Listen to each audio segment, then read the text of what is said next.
બોલીએ ગણપતિ મહારાજની જય, કૃષ્ણ કનૈયા લાલ કી જય, ભાગવત ભગવાનની જય. શ્રીમદ ભાગવતની વ્યાખ્યા આપતા સુખદેવજી, શ્રીમદ ભાગવતમાં 10 અર્થો કહેલા છે.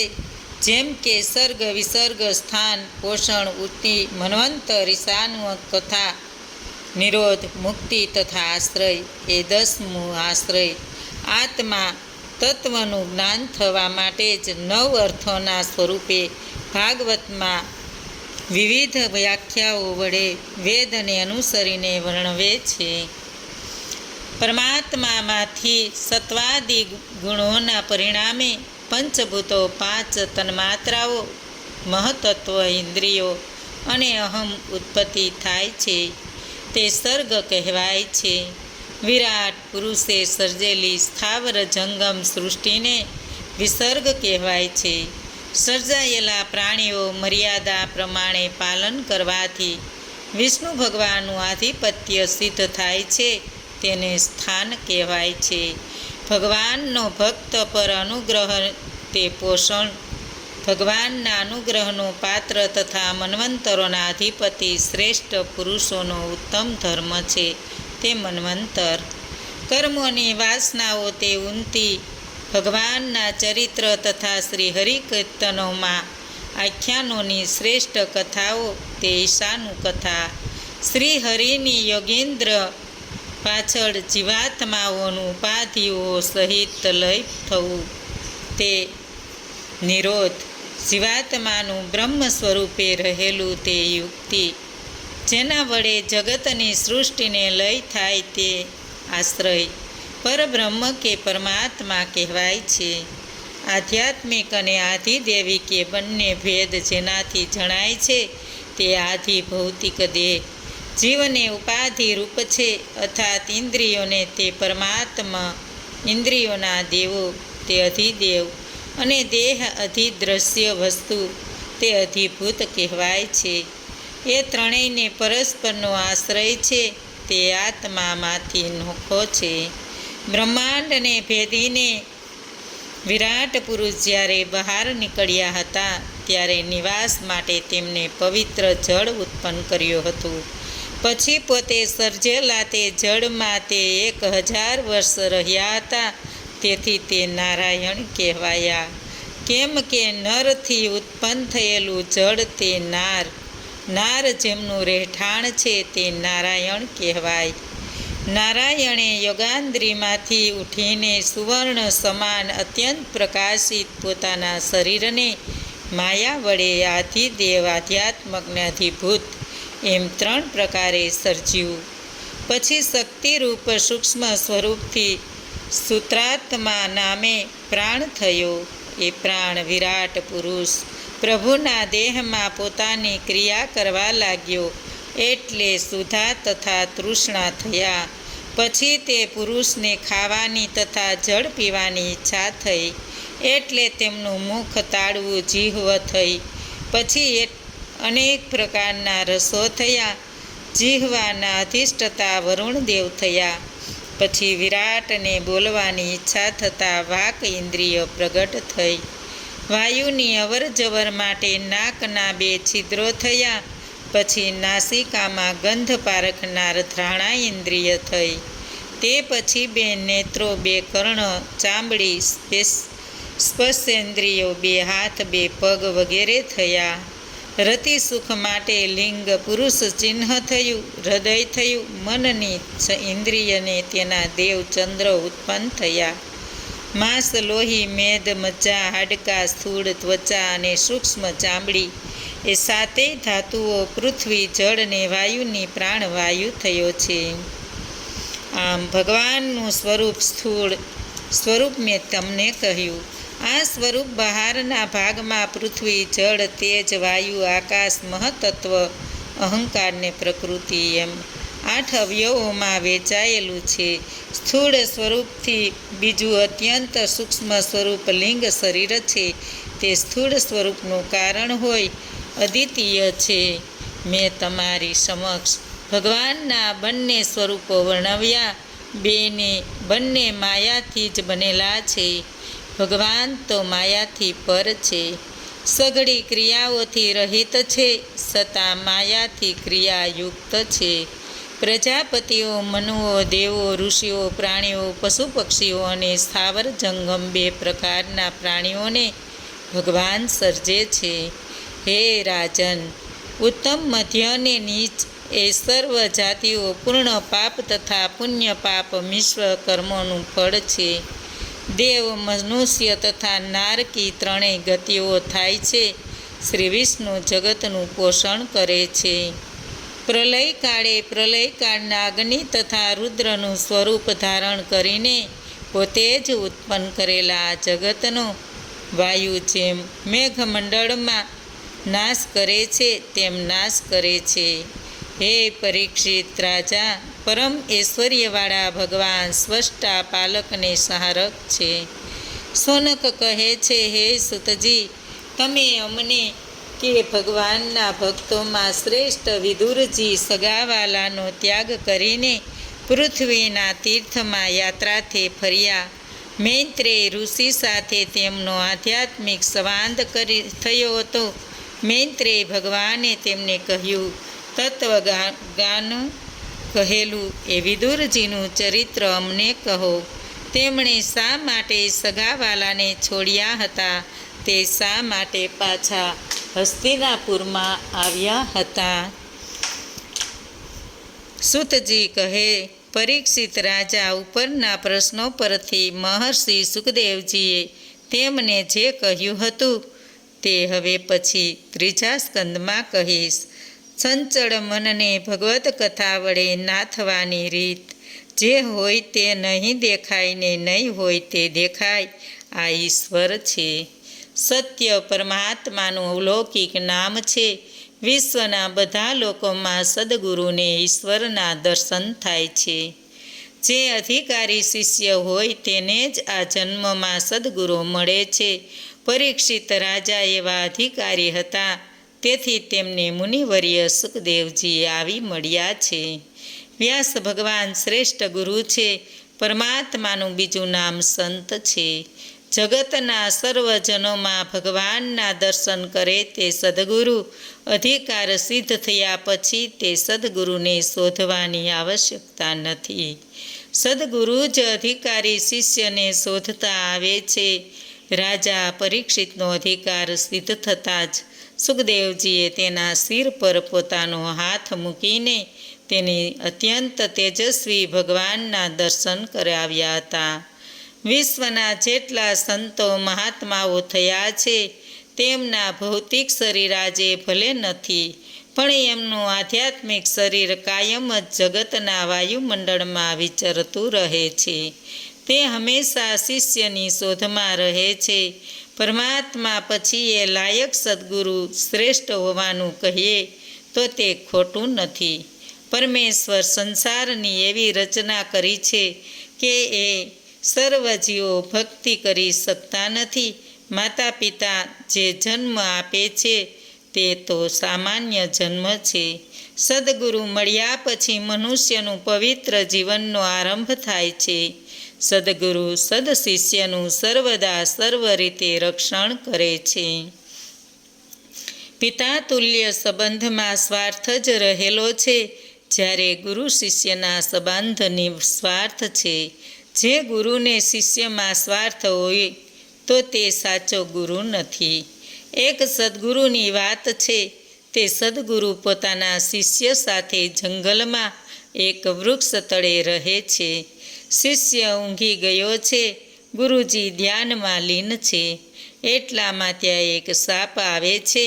તે સર્પ કહે છે કે સંત, હું તારા શિષ્યને કરડવા માટે આવ્યો છું. ગુરુજી કહે છે, હે સર્પભાઈ, એ શિષ્ય તો હજી સાધક છે. એને પરમાત્માના દર્શન થવાના હજી બાકી છે. જો એ સ્થિતિમાં એનું મૃત્યુ થશે તો એની દુર્ગતિ થશે. માટે તું શિષ્યને નહીં, મને કરડ. તારા ડંખથી મારું મૃત્યુ મંગલકારી થશે. પુત્રને સર્પ ડંખવા આવ્યો હોય ત્યારે કયો પિતા આમ કહી શકશે?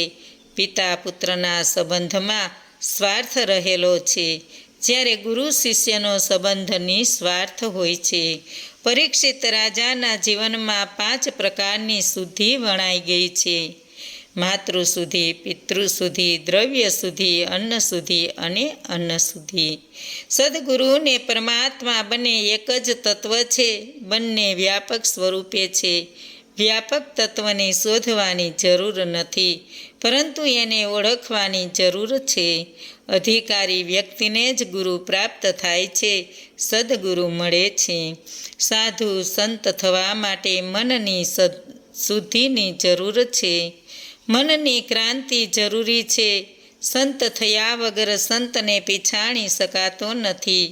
જે સંત થાય તો તેને સંત મળે. સંત થવા માટે વ્યવહાર સુધી કેળવજો. સંત બનવા માટે મનને બદલવું પડે છે. જે પોતાના હૃદયનું પરિવર્તન કરે છે તે સંત થાય છે. મન સુધી હોય તો સંત મળે છે. સંતને જ સંત મળે છે. ભોગ વિલાસ કરનારને સંત મળતા નથી. સમુદ્રના મોજા ઉઠતા કાંઈ બંધ થાય? આ સંસાર પણ એક સાગર છે. સમુદ્રના મોજા તેમાં અંતરાય અવરોધરૂપ છે. તે જ પ્રમાણે અનુકૂળતા મળે અને હું ભજન કરું, પણ જીવનમાં પૂરેપૂરી અનુકૂળતા તો ક્યારેય આવે? આવતી જ નથી. તેને પેલો માણસ સ્નાન કર્યા વગર જ રહ્યો. તે જ પ્રમાણે વિચારમાં રહીએ તો જ ભજન કરવાનું રહી જાય.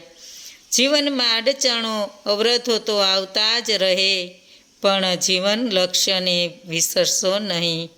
માટે ભગવાનને મળવું છે, ઈશ્વરનો સાક્ષાત કરવો છે. ભગવાન કહે છે કે અંતકાળે જે મારું સ્મરણ કરતાં કરતાં શરીરનો ત્યાગ કરે છે તે મન અવશ્ય પામે છે. દરેક ક્ષણે તમારી દ્રષ્ટિ ઠાકોરજીમાં એકાગ્ર રાખો. શ્રીમદ ભાગવત ગીતામાં ભગવાન કહે છે કે જે મનુષ્ય કેવળ એકવાર પણ ઓમકારનો ઉચ્ચાર કરે છે ને એમ બ્રહ્મનું સ્મરણ કરતાં કરતાં શરીર ત્યાગ કરે છે તે મૃત્યુ પછી મોક્ષપદ પામે છે. સુખદેવજી કહે છે કે દ્વાપર યુગમાં હું મારા પિતાજી વેદવ્યાસ પાસેથી શ્રીમદ ભાગવત શાસ્ત્ર શીખ્યો છું, જ્ઞાન પ્રાપ્ત કર્યું છે. હું નિર્ગુણ બ્રહ્મનું રટણ કરતો વનમાં વિચરતો હતો. મારા પિતાજીના કેટલાક શિષ્યોના મુખે મેં શ્રીમદ ભાગવતના શ્લોકો સાંભળ્યા. ત્યારથી મારું મન સગુણ બ્રહ્મ તરફ ખેંચાયું. શ્રીમદ ભાગવતમાં શ્રી હરિની ભક્તિસભર કથા છે, ગુણાનુવાદ છે. ભક્તિ જો નિષ્કામ ભાવે કરાય તો માનવીનું જીવન બદલાઈ જાય. સંસારના મુમુક્ષ લોકો તથા જ્ઞાની જિજ્ઞાસુઓને શ્રીમદ ભાગવત કથા શ્રવણનું સમાન ફળ મળે છે. હે પરીક્ષિત, હવે તારું આયુષ્ય 7 દિવસનું છે. એ 7 દિવસ તને હું કથા શ્રવણ કરાવીને પરલોકનું સાધન સિદ્ધિ સાથે જીવનનો ઉદ્ધાર કરાવીશ. મનુષ્યએ જેમ મૃત્યુ નજીક આવે તેમ મરણનો ભય છોડવો જોઈએ. હે પરીક્ષિત રાજા, હવે હું તને અંતિમ કાળ નજીક આવે ત્યારે રાખવાની જાગૃતિ માટે કેટલાક વિધિ બતાવું છું, તે તું ધ્યાનથી શ્રવણ કર. મૃત્યુ નજીક આવે એટલે મનુષ્યએ એકાંતનું સેવન કરવું ને ઓમના જપ કરવા. મનને કાબૂમાં રાખીને ભગવાનના ચૈતન્ય સ્વરૂપમાં એકાગ્રતા તથા પ્રીતિ રાખવી. મનને પવિત્ર ને શુદ્ધ રાખવું. યોગ દ્વારા મનની સ્થિરતા રાખવી. મનને સ્થિર કરતાં કેળવવાની જરૂર છે. યમ, નિયમ, આસન, પ્રાણાયામ, પ્રત્યાહાર, ધ્યાન, ધારણા અને સમાધિ એ 8 અષ્ટાંગો કહેવાય છે. એના દ્વારા યોગીઓ ભગવાનને પ્રાપ્ત કરવાનો પ્રયત્ન કરે છે. યોગના જ્ઞાતા મહામુનિ પતંજલિએ અષ્ટાંગ યોગની સમજ યોગ સૂત્રમાં આપી છે. એકવાર ગુરુ શિષ્ય વનમાં જઈ રહ્યા હતા. બંનેને ખૂબ દૂર સુધી ચાલતા ચાલતા થાક લાગ્યો. બંને એક વૃક્ષ નીચે વિશ્રામ કરવા બેઠા. થાકને લીધે શિષ્ય જરા ભોંય પર આડો પડ્યો એટલે તેને ઊંઘ આવી ગઈ. ગુરુ તો જાગતા બેસી રહ્યા. એટલામાં તે વૃક્ષના થડની બખોલમાંથી એકાએક એક સાપ બહાર નીકળ્યો. સર્પ સૂતેલા શિષ્ય ભણી આગળ ગયો. ગુરુએ તેને જોતા જ મંત્રબળથી પ્રયોગ કરીને તેને આજ્ઞા કરી કે મારા શિષ્યને ડંખ મારશો નહીં. સર્પરાજ બોલ્યા, હે સાધુ પુરુષ, તમારા આ શિષ્યએ મારા પૂર્વજન્મનો વેરી છે અને હું તેને ડંખ દઈને મારી નાખીશ. શત્રુતા વેર લેવાનો છું, માટે તમે મને રોકશો નહીં. ગુરુજીએ વિચાર્યું, આ શિષ્ય અત્યારે સાધકની અવસ્થામાં છે, તે આત્મજ્ઞાનની દિશામાં આગળ વધે છે. જો આ સાપ એને ડંખ મારસીને મારી નાખશે તો એની આત્મજ્ઞાનની સાધના અપૂર્ણ અધૂરી રહી જશે. મેં તો એ જ્ઞાન પ્રાપ્ત કરી લીધું છે, તેથી જો એ સર્પ મને ડંખ દે તો મને કંઈ વાંધો આવે તેમ નથી. પછી ગુરુએ સાપને કહ્યું, જો તું કરડવાને જ આવ્યો હોય તો મને જ કરડ, મારા શિષ્યને નહીં.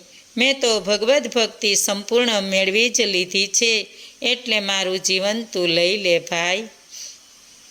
ગુરુજીના આ શબ્દ સાંભળતા જ સાપ પાછો વળી ગયો. સદગુરુની કૃપા અકલ્પનીય મળી જાય છે. તેને ક્યાંય શોધવા માટે જવું પડતું નથી. સુખદેવજીએ પરીક્ષિતને ધારણા માટેની સમજૂતી આપી, પણ તે કંઈ બરાબર સમજી શક્યા નહીં. એટલે તેમણે પ્રશ્ન કરીને તદ્વિષયક વધારે સ્પષ્ટતા માગી. સુખદેવજી બોલ્યા, હે રાજન, શ્રીમદ ભગવદ્ ગીતામાં શ્રી કૃષ્ણ અર્જુનને આવી સમજ આપી ત્યારે અર્જુને પણ તમારા જેવો જ પ્રશ્ન કર્યો હતો. હે શ્રી કૃષ્ણ, મન ચંચળ છે, તે બળવાન થતાં દ્રઢ ક્ષોભ પેદા કરે. માટે મનને વંશ કરવું એ વાયુને વંશ કરવા જેવું અઘરું છે. અધિકારી શિષ્ય મનમાં ગૂંચવાતા પ્રશ્નોનું નિરાકરણ પ્રશ્ન કરીને મેળવી જ લે છે. જીવનમાં કલ્યાણ સાધવા ઈચ્છનારા જિજ્ઞાસુએ સદગુરુ કરવા જોઈએ. ગુરુ પોતાના શિષ્યનું પાલન પોષણ કરે છે. જીવનભર દ્રષ્ટા અદ્રષ્ટા રહીને રક્ષણ કરે છે. ગુરુનું લક્ષ્ય શિષ્યનું કલ્યાણ જ હોય છે. ગુરુની કૃપા ઓસિંતી અણધારી મળે છે ને તે શોધવા જતાં કદાપી મળતી નથી. સુખદેવજી પરમાત્માની પ્રેરણાથી ગંગા કિનારે પરીક્ષિત રાજા પાસે આવ્યા હતા. સુખદેવજી પરીક્ષિતને બતાવે છે કે આસન તથા પ્રાણાયામ કરીને દેહની સર્વ ઇન્દ્રિયોને વંશ કરવી અને પરમાત્માના સગુણ સ્વરૂપનું મનન ચિંતન કરવું એ ધારણા છે. વિદ્વાનોએ પ્રભુના વિરાટ સ્વરૂપના કલ્પનાથી મૂર્તિમંત આકારનું લક્ષણ ચિત્રિત કર્યું છે, તે વર્ણન પણ કર્યું. ભગવાનના વિરાટ સ્વરૂપનું આબેહૂબ વર્ણન પુરુષસૂતકમાં આપેલું છે. પ્રત્યેક મનુષ્યએ આસક્તિ કદી રાખવી નહીં. શરીર નિર્વાહ પૂરતો પ્રયત્ન કરવો, તેમાં એ કદી આસક્તિ રાખવી નહીં. દેહ ટકાવવા પૂરતું જ ભોજન લેવું. જીભને સ્વાદના લાડ લડાવવા નહીં. સવારે ને માટે પરમ કૃપાળુ પરમેશ્વરે આવડી મોટી ભૂમિ સુવાને માટે પરમ કૃપા પરમેશ્વરે આવડી મોટી ભૂમિ આપેલી છે. 6 ફૂટના માનવીને માટે કેટલી મોટી વિશાળ જગ્યા છે. ભૂમિ શયન કરો, આટલું તો જોઈએ જ, એના વગર ચાલે નહીં. એ આસક્તિ થઈ. આસક્તિને જ નિર્મૂળ કરી દો. તમારી ભૂખ ઘટાડવા કંદમૂળ ફળ સેવન કરો. વનમાં વૃક્ષો તમારા જીવનના પોષણ માટે છે. તૃષા મિટાડવા માટે પાણીના સરોવરો નદીઓ છે. તમારો થાક ઉતારવા માટે વૃક્ષો છાયા આપે છે. પ્રકૃતિએ તમારા માટે શું નથી આપ્યું? બધું જ આપેલું છે. માત્ર તમે તેમાં આસક્તિ નહીં રાખો એટલે જ જરૂરી છે. એક દ્રષ્ટાંત. એક સોની હતો, તે મરણ પથારીએ પડેલો હતો. મહિનાથી બજારમાં જ ગયો નહોતો, એટલે એનું મન બજારમાં રખડતું હતું. તેનો તાવ વધતો જ ગયો. તેના પુત્રે ડૉક્ટરને બોલાવ્યા. ડૉક્ટરે તાવ માપવા કહ્યું. 105 ડિગ્રી તાવ છે. સોનીના મન જાગ્રત હતું. તે એમ સમજ્યો કે સોનાનો ભાવ 105 છે. તરત જ તેને પુત્રને કહ્યું, ભાઈ, વેચી નાખ. 80માં લીધું છે ને 105 થયા છે, તેથી હવે થોભવાની જરૂર નથી. તું વેચી જ નાખ. આમ બોલતા બોલતા સોની મૃત્યુ પામ્યો. સોનીએ જીવનભર સોનાનો જ વિચાર કર્યો હતો. અંતકાળે પણ તેને સોનાના જ વિચારો રહ્યા. પૈસા કમાવા એ પાપ નથી, પણ પૈસા મેળવવાની લાઈમાં પરમ કૃપાળુ પરમાત્માને જ વિસરી જવાય એ પાપ છે. દરેક મનુષ્ય માત્ર આયુષ્યનો મોટો ભાગ નિંદ્રા તથા આર્થિક ઉપાર્જનની પ્રવૃત્તિ પાછળ વ્યતીત થાય છે. નકામી વ્યર્થ વાતોનો વડા થઈ જાય છે. આજકાલ વ્યર્થ વાંચન ભણી યુવાનોના લગાવ વધતો જાય છે. કેટલાક લોકો આત્મચિંતનમાં લીન રહે છે. ભગવાન શરીરમાં બેઠા હોવાથી આત્મચિંતન કરવાની જરૂર છે.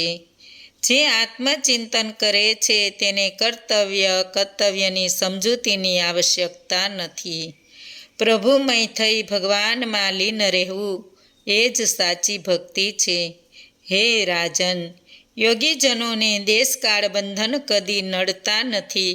તે તો જીતેન્દ્રિય થઈને તથા સત્કર્મો કરીને જીવનમાં અંતિમ વિરામની સ્થિતિ પામે છે. આમ યોગીજનોની આત્માને ઓળખીને આત્મામાં રાખવાની ક્રિયા સમાધિ શ્રેષ્ઠ ક્રિયા છે.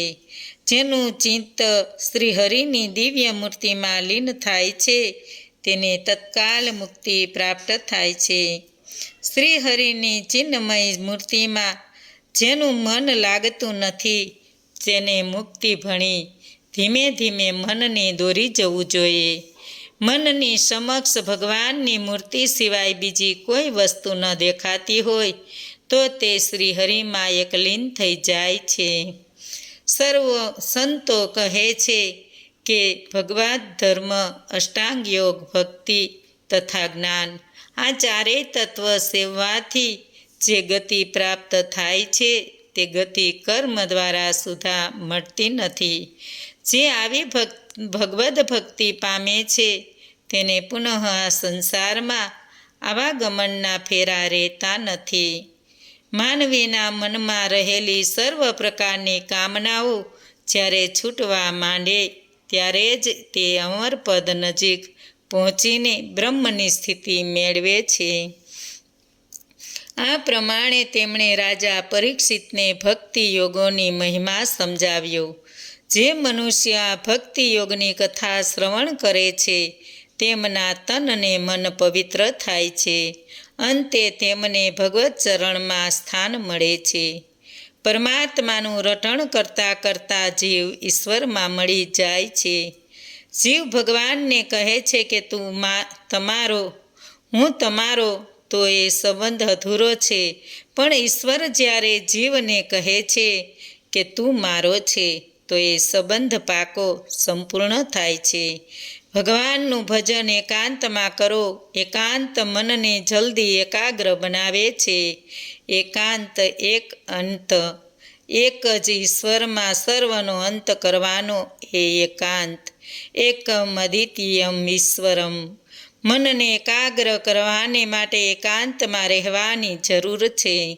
સંસારના વ્યવહારો ઈશ્વરમાં દ્રષ્ટિ રાખીને રોજ કરો. જ્ઞાન માર્ગમાં જીવ ઈશ્વર સાથે એક થઈ જાય છે. ભક્તિનો આરંભ દૈત્યથી થાય છે, પણ એની સમાપ્તિ તો અદૈત જ પરિણમે છે. માટે હે પરીક્ષિત, જીવનમાં ધીમે ધીમે સંયમ વધારો. શ્રી હરિમાં સતત મનને પરોવેલું રાખો. આ છે મનુષ્યનું કર્તવ્ય. જ્યારે જીવ સાથે તન્મય થઈ જાય છે ત્યારે સદગતિ પામે છે, મોક્ષ મુક્તિ મેળવે છે. માનવીઓ મનમાં વિવિધ પ્રકારની મનોકામનાઓ રમતી રહે છે. જન્મ જન્માંતરથી વાસના તો સાથે જ આવેલી હોય છે. તે પૂરી કરવાને માટે માનવી અનેક જાતની ઉપાસના આરાધના કરે છે. કોઈને બ્રહ્મ તેજ પ્રાપ્ત કરવાની ઈચ્છા થાય છે, તે બ્રહ્માજીની આરાધના ઉપાસના કરે છે. તો વળી કોઈ શક્તિ મેળવવાને માટે ઇન્દ્રનું પૂજન અર્ચન કરે છે. કોઈ સંતાન પ્રાપ્તિ માટે તો કોઈ પત્ની માટે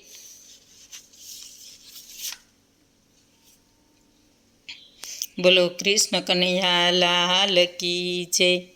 પૂર્ણ પુરુષોત્તમ ભગવાનની જય. ભાગવત ભગવાનની જય. આજનું ભાવ પુષ્પ શ્રી કૃષ્ણ અર્પણમ.